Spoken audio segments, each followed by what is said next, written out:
Alors c'est sûr qu'avec la décapitation et la lutte contre Al-Qaïda en Afghanistan, en Irak, au cours de la décennie écoulée, on fait face à une organisation qui a des moyens beaucoup plus réduits.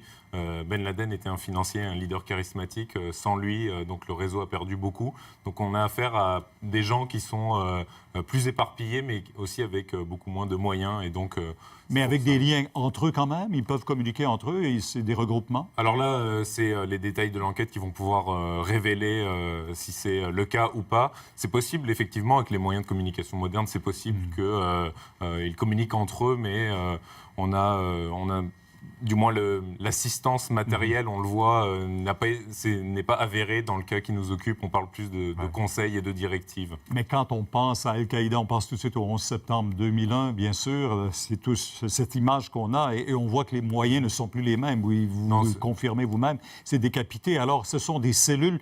Est-ce qu'on peut parler de cellules autonomes dans différentes régions du monde? Ah oui, on peut même dire qu'elles sont indépendantes, finalement, puisque il y a les trois grandes branches d'Al-Qaïda, donc au Maghreb, dans la péninsule arabique et en Irak, qui sont véritablement les branches les plus constituées, les plus institutionnalisées. Dans le reste du monde, on voit ce sont des groupes qui passent à l'action de manière indépendante, donc sans stratégie, que ce soit sans grande vision politique, stratégique. Comment recrutent-ils alors? Ce sont des gens qui se recrutent eux-mêmes, si je puis dire. Ah oui? Il n'y a pas de... personne ne les a mandatés pour commettre cet acte. Ce sont des gens qui basculent un petit peu dans la violence tout seuls, d'une certaine manière. Mais en même temps, on a entendu autant à Boston, autant aujourd'hui, des gens qui étaient proches de ces deux terroristes, présumés terroristes chez nous, dire, écoutez, c'est des gens comme tous les autres, peut-être un peu renfermés, mais sans plus jamais on aurait cru qu'ils puissent faire un geste comme celui-là. C'est toujours comme ça, on le remarque à chaque fois. Tout le monde est toujours très étonné.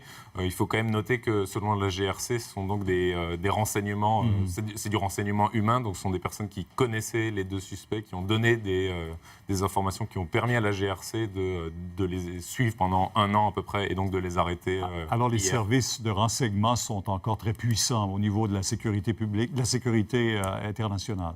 Alors c'est ça, et ils comptent beaucoup sur le renseignement humain et pas uniquement sur les technologies et les drones. Bon, on a bien hâte de voir ce que donneront les résultats de ces enquêtes et surtout ce qu'on entendra lors de leur comparution. Merci beaucoup. Merci. Au revoir.